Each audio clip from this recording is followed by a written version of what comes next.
What's up fellas, Moon here. World of Warcraft PvP has always felt different to me when it comes to getting good at this game because it scratches a part of my mind that other games can't seem to find. You see, whenever I have a piece of game knowledge or a little tip or trick that helps me win an arena match or land that desperately needed kill in a world PvP scenario or a battleground, it feels as though I've solved a complex puzzle, and that rush that I get from that just rewarding sensation is not really something I've been able to find with other games, and something that I wish more people would be able to experience. So today, I'm going to be giving you a few tips to help get you on the track to getting better at PvP, and some other things that maybe aren't touched on as much by other content creators, at least in the context of knowing yourself as a player and as a person, and how that ties into how you will play WoW PvP.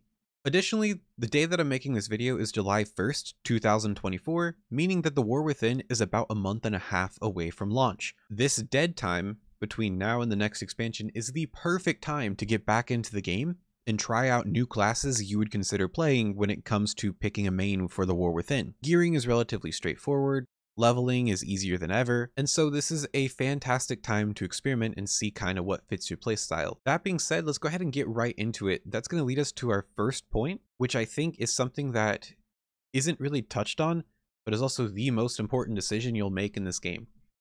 That is picking a class that you will find fun to play, but also understanding that depending on which class you choose, you may need to spend significant amounts of time into learning the fundamentals for that class. So let's break that down. Picking a class you find fun to play. I think what a lot of people maybe glance over or really don't pay much enough attention to is that World of Warcraft is an MMORPG. There is a fantasy component similar to Dungeons and Dragons about that immersiveness of getting into your character, fulfilling a role. Some people like the idea of being that knight in shining armor that charges into battle with a sword and shield. Some people like the idea of being a wizard that stands in the back lines and blasts spells. And I think that feel is a lot more important too when it comes to finding a playstyle that works for you, as well as finding a class that fits you well thematically. Because I'll admit, WoW PvP is hard. The barrier to entry is still relatively high, and even with these tips and over the next couple of videos that will help streamline things and make things easier for you, you will still need to put a significant amount of time into learning the fundamentals for this game, getting repetitions in, to gearing. It's a lot of time you're going to have to commit to one class and learning all the facets to PvP through the lens of that class. Unfortunately, I have several friends that play this game that do limit their growth potential because they just simply cannot settle on one class to play and one class to try to master. But I can assure you, when you are able to get that class up to a sufficient level of skill, you can transfer the remaining fundamentals to other classes. This is how very skilled rogue players such as Peekaboo are able to play other classes like Mage and Elemental Shaman and still find success. But understand that your first time around, you're going to need to put a lot more hours into that class. So let's say that you are somebody who enjoys playing this sort of stealthy fighter who likes to wait for the perfect window of opportunity and go in and do a ton of damage and get out. You love that sort of assassin type of vibe. Or maybe you like the idea of being a swashbuckler. Well, thematically, Rogue would best fit that 110%.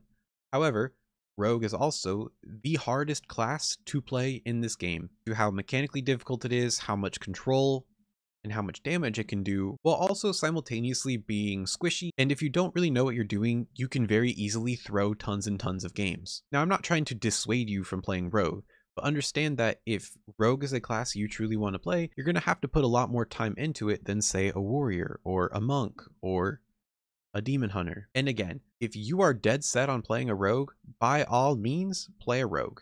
If that is what will make the game the most fun for you, you should play it.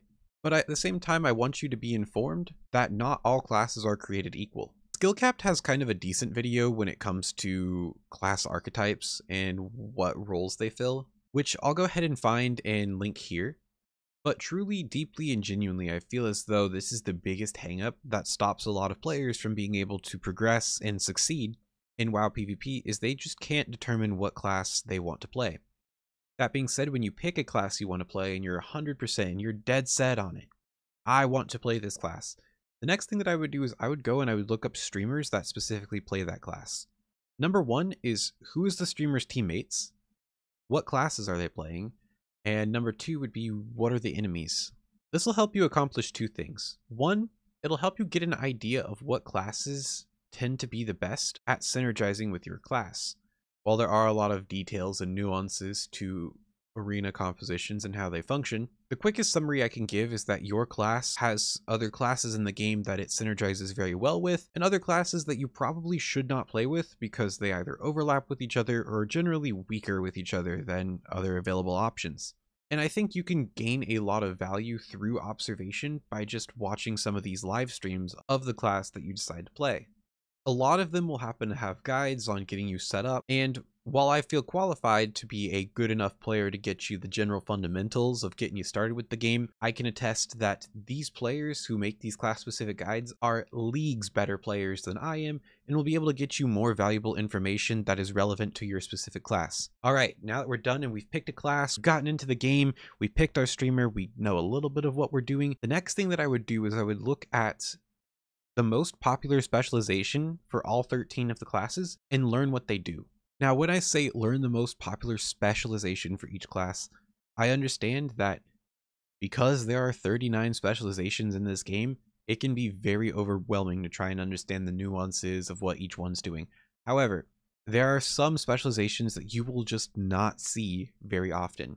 For instance, you are not going to see a ton of outlaw rogues. You are not going to see a ton of arcane mages. You are not going to be seeing a ton of Fury Warriors.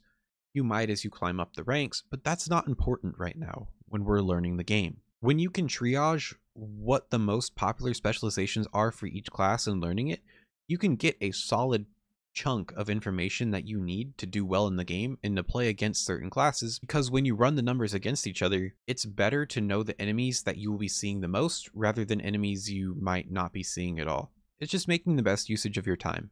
And because I don't want this video to go too long, I'll go ahead and give one more tip, and then I may end up making this like a series, or I can go into greater depth with each specific fundamental of the game in future content. But I think the biggest thing following learning what class you play to a deep knowledge, most popular specialization that your enemies will be playing, is developing an understanding of diminishing returns.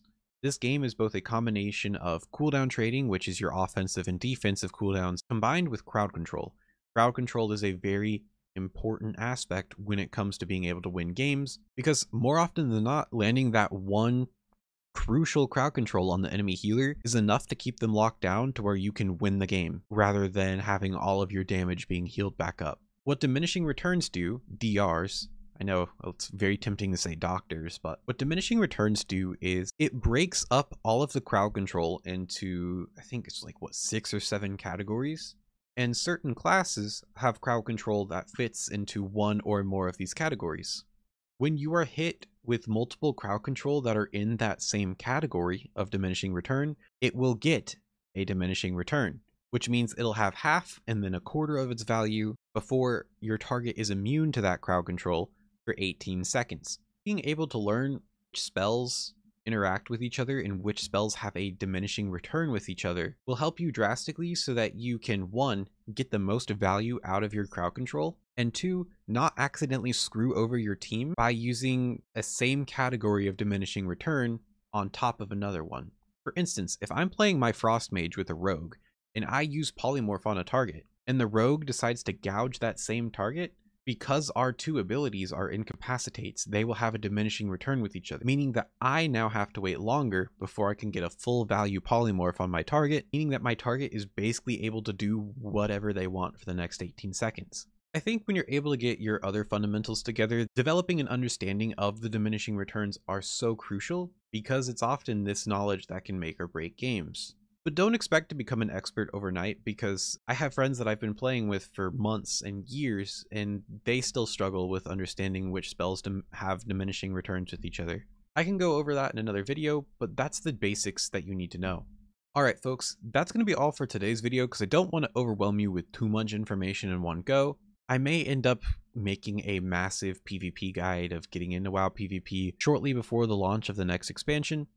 But I wanted to segment things up and kind of triage what are the most important things to focus on if I were either a new player getting into PvP or if I were somebody returning to the game after a long break. That being said though, if you enjoy this type of content, it would mean a lot to me if you would leave a like, subscribe, engage with the video in some form or fashion. Leave a comment on what you would want to see a video on next, and until next time, this is Moon, signing out.